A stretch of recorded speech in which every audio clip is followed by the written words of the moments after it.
Welcome back to another episode of the UIS Coaches Show. I'm Michael Iota, back here with my guest, as always, head coach Matt Brock. Coach, thanks for joining us yet again. Thank you. Thanks for having us. Home weekend this week for the Stars. Number 9, Missouri S&T in town Thursday night. Drury on Saturday. Coach, a lot to unpack with this weekend. There was a lot going on with who was here, some things that happened during this road game or the home game split and everything. Now that you've had a couple of days to kind of reflect on it, watch some film a little bit, tell us a little bit about this weekend before we kind of dive into some more details about it. Yeah, I mean, two good opponents. S&T's playing better than anybody in the league right now. And I felt like we were up for it and ready for it. They outplayed us. They really defended us and pressure. I thought their pressure kind of controlled it, and then we kind of challenged the guys on Friday, and they responded well. And we played maybe one of our better halves of the season, that first half, and got some separation and were able to hold on. So, it's a typical week in the GLVC. You can play the top team and it could be a tough game. You can play the bottom team, it can be a tough game. So that's the nature of our league is the quality of depth. Yeah, and I think last week in our show, I thought you hit the nail on the head when you talked about what we were going to see from S&T and Drury. Andrew Young, fantastic. Jock Rioch, I mean, just the athletes and the ability in that in this homestand was unbelievable. Let's go into a little bit more detail. Thursday night, you guys played a pretty good game, right? You had every chance to win that ball game. Late in the game, we talked about it Thursday night in the coaches' post game with you. A couple mental mistakes that I know you weren't really happy with, but overall, you said Friday you had a little bit of talk with the guys, and we had a little bit of a better regroup on Saturday with that. Can you kind of talk a little bit about that transgression or that how that worked? And just kind of how your team grew from Thursday to Saturday in a couple of instances there. Well, I think the big change was, if you remember Saturday, after Jack had hit that crazy shot at the buzzer, and that kind of separated the game. Their team slammed the ball on the ground and got a technical. And I thought, we were the team that had composure in that game, and we were the team. There was some. They said something to us earlier, like right before the half, and Ty didn't react. And so I thought there was some maturity and some growth there. So I was happy with that. So we one of our standards in our program is we look at each other in the eye and we tell the truth. Yeah. And sometimes the truth hurts. And so I was not very pleased with our lack of self-control on Thursday night, and we let our emotions control us, and we were impulsive in 3 or 4 spots. And so we talked about that, and then we connected that to the rest of their lives, and look at people who just let their emotions control them, how they live just kind of a up and down life, and they're happy, they're sad, and they're or people that have self-control and discipline and that are consistent in their response, because you can't control what happens, you can only control your response. So it was a good learning experience for us, and glad to see that we could show so much improvement in that area on Saturday. But credit to our guys. They turned the page, and the good thing about one of the positives about our league is you lose on Thursday night, there's not a lot of time to get sad about it and get down and beat yourself up or beat each other up. You got to get ready, try to flush it out, whatever happened, win or lose on Thursday, and Friday prepare for Drury. Yeah. And it's just fascinating over those 3 days because, these are 18 to 22-year-old kids, right? You're going to make mistakes, right? But to be able to see the mistake, for you to be able to take a day and have them understand it, and then see the next day, see it go and play, that's a lot of growth, that's a lot of maturity. Kind of shows a lot about this team off the court, of the kind of character and everything they are. So that's something certainly you got to be proud of, because it's not just all about basketball, right? It is about some life lessons too, and I think a great example of being able to mature and grow and learn from a situation there. Let's get back to basketball a little bit. Great win on Saturday against Drury. Of course, came up a little bit short against S&T, but against Drury, really good win. Probably one of the best first halves you played this year. Yeah, defensively, fantastic. 24 points on 34 possessions, which is an outstanding defensive rating. We really executed the game plan and contested their shooters. So I think our defense led to some offense. We forced some tough shots, which are kind of like long rebounds that turn into fast breaks. you'd mentioned fast breaks on Thursday night, and clearly the guys responded and wanted to give you some fast break points on. They watched the show. I like Saturday, that. on Saturday. So, Ty got in transition a little bit. We were throwing it ahead, looking to get them, attack them before they're set, and you can do that when your defense starts it. So, very pleased with the defensive effort, and did a good job of sharing the ball. I think we let the ball find the open man and not try to dictate things. And sometimes when things are going good, you can be like, oh, I could probably look for my own here, but we didn't have any of that. I thought Khalil didn't get a ton of shots in the game, but he was making the right plays with his passes. A couple times got himself in some trouble trying to drive, handle it too much with a smaller, quicker defender. But I mean, he's a sophomore and he's learning that. But defensive rebounding, he was all over the glass. And I thought Jordan Williams came in, gave us some stability at the point guard spot of just handling the ball, getting the ball to the right spot. So I was pleased. Pleased. You're obviously pleased with that halftime lead, but you're pleased with the way we did it. We defended and shared the ball, which is what we want to be about. Yeah, absolutely. And two things that jumped out to me in this game, obviously having Altman 30 points was huge. The other part was Jack Weber as a passer, right? We always look at Jack and say we need him to score 16 to 20 to win a ball game. He was a distributor. I mean, it was almost like your point guard. They were trapping right away, taking him out offensively. His vision is so underrated. Talk a little bit about why that's such an important part of his game and your success as a team. Yeah, I mean, he's been probably double teamed more than any player in the league for the entirety of his 5-year career. Even as a freshman, he got doubled, and his passing ability is actually why I recruited him. I saw him. It was the night of my press conference when I took the job, went to the AAU practice, and watched him and just fell in love with the way he passed the ball and his feel for the game immediately. And I offered him that day, which is a pretty quick trigger for me. So the passing, I think, is what separates him, and he's a good scorer, obviously. But he was taking what they gave him. I mean, again, he spent most of the game with 2 points. I think he scored the first 2 points, or maybe the second bucket of the game, and then didn't get a lot of opportunity to shoot the ball because they were doubling him hard. Yeah. And he was content to let his teammates get it, and he wasn't even getting the assists. He was just getting it out of the trap. But the open shot in the blender was coming because of how good of a player he is, and he understands that.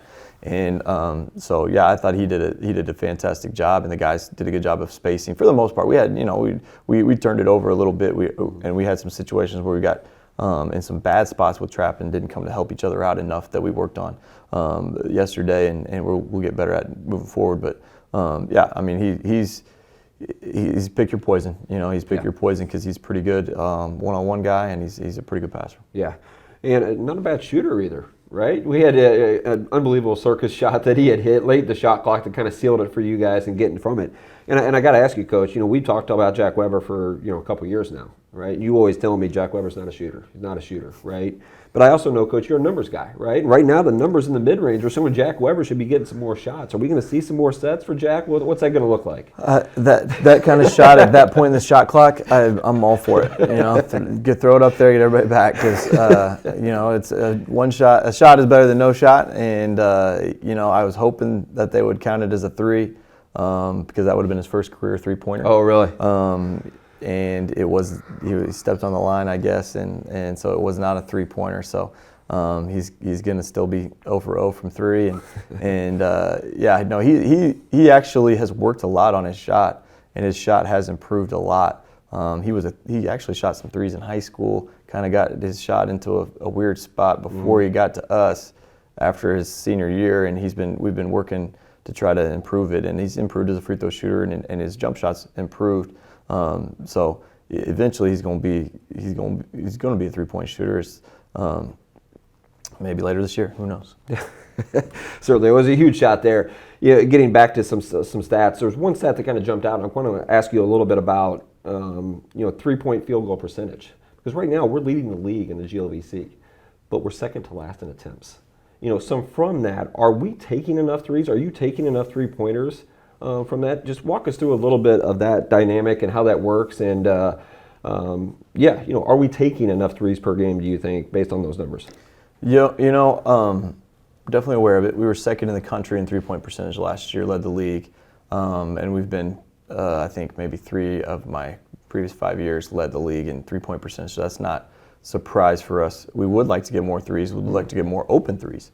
That's been the issue, is getting the good looks from three when teams don't want to help as much inside, and they want to say, hey, Max Kuhner's not going to beat us, and so we need to find ways to draw more defenders in the paint if we're going to get those open threes. So it's you don't want to just take threes to take threes, because the contested three is not that great of a shot. An open three is a very high expected value shot for us, especially. Yeah. So we talk about that. What we're trying to do offensively is we are trying to start the blender. So what we call the blender is when the defense has committed 2 players to 1. All right, and so with the ball, and so that means somebody's open. So once we have the defense in rotation, we're in the blender, and the play is now over. Now you're just playing basketball, and you're just passing it to the open man. So I can drive in here, cause your defender to help. I kick to you. Now you have a closeout. Maybe you don't have an open shot, but you can attack that closeout and make an even bigger advantage for the next pass, who might be rotated to, and then extra pass for the wide open shot. So that's one thing our guys are really good at. Against good defenses, though, it's tough to get to the blender. Yeah. So that's something we work on every day, and we've worked on for years. And so it's when you simplify basketball, it's really trying to get the defense in rotation, and then when you're on defense, you're really trying to stay out of rotation. We call it neutral. Yeah. Try to have 5 guard and 5. So we think about it, and I'd love for Max to get 25 wide open threes every game. The opponents are usually not going to let that happen. Yeah, and a little bit of that you talked about. We're not as a transition team this year per se, so sometimes you maybe get 4 to 6 transition threes. Maybe that kind of hurts those numbers a little bit too. Kind of makes a little bit of sense. Yeah, there's trade-offs to everything. So when you play with bigger guys and you play a more inside-oriented half-court offense, and we're in a half-court league, frankly. There's a couple teams that'll play faster, but very, very deliberate pace, especially this time of year. And you want to be good. If you want to be good in February and March, you want to be good in the half-court offensively and defensively, because teams are understand the value of transition, defense especially. So the trade-off with bigger, stronger guys, maybe slower guys, is you don't have as much transition. All right, so you want to play a small lineup and put some more guards out there. You can play more transition, but then you don't have as many big guys at the basket defensively. So you got to find that balance, and hopefully you can end up doing both. And we've shown that we have the ability to, but there's if you're going to hit driver off the deck, you might reach. All right, you might reach, but you also might chunk it into the fairway bunker, and now you're staring bogey in the face. So high risk reward. Obviously there's decisions on the golf course as there are in the basketball court. Yeah, no doubt. Let's look forward. Big road trip coming up here to St. Louis, and then first ever trip to Lincoln, to Jefferson City, to take on them. Let's first talk about UMSL. What I'm sure by now you and your staff have started to look at some film from December when UMSL was able to come in here and get away with a victory. What are you seeing in that film that we need to do better on Thursday night to be able to come away with a key road win? Yeah, I mean, they're really good. They're an Elite Eight team from a couple of years ago, veteran team. They got a big guy, 6'10", 6'11", Troy Glover, who's a force defensively. Manuel Prosper's playing at a really high level, big, strong, 6'5", 240-pound guard. And then you've got Enright, who's one of the best point guards in the league. Really smart and kind of gets the ball to the right guys, and they've got other guys, so they're a talent, and they're really good at their place, and so we're gonna have one of our best efforts of the year and try to defend them at a high level, and it's been a while. That was the game, it was in November, and now we're almost at the end of January here, so it's been a while, and rosters have shifted just a little bit, due to injury and other things. So it'll be a different game, but one we're excited about, and we're going to have to be ready to match the challenge physically. They're big and strong, and you got to be physical and tough if you're going to go try to get a win there. Yeah, that seems like that's been Troy Guller and UMSL as a whole has always been the toughest matchup for Jack Weber. What do you need to do to eliminate the 6'10", the length, the physicality, for him to have a better game and for you guys to be a little bit more efficient offensively? What has to change with that big post presence and that post defense? Well, I mean, if you know, I was watching our first game and past games with him. Jack's been able to score on Troy. It's not always the same as he does on smaller guys, where he kind of gets to his spot and goes up over him. He's kind of scoring around him a little bit in some other ways, but you know, there's you know, we've got other ways to start the blender as well. But you know, he's really good. I mean, he's really good, and Coach Sunville does a terrific job. Coach Flynn, their assistant coach, former assistant of ours here, they're really well coached, and they're going to be really well prepared. So we're going to be, they're going to get a great shot from us, and we're going to be prepared and ready, and it's going to be a war. Last year, you know, we were one shot going in and out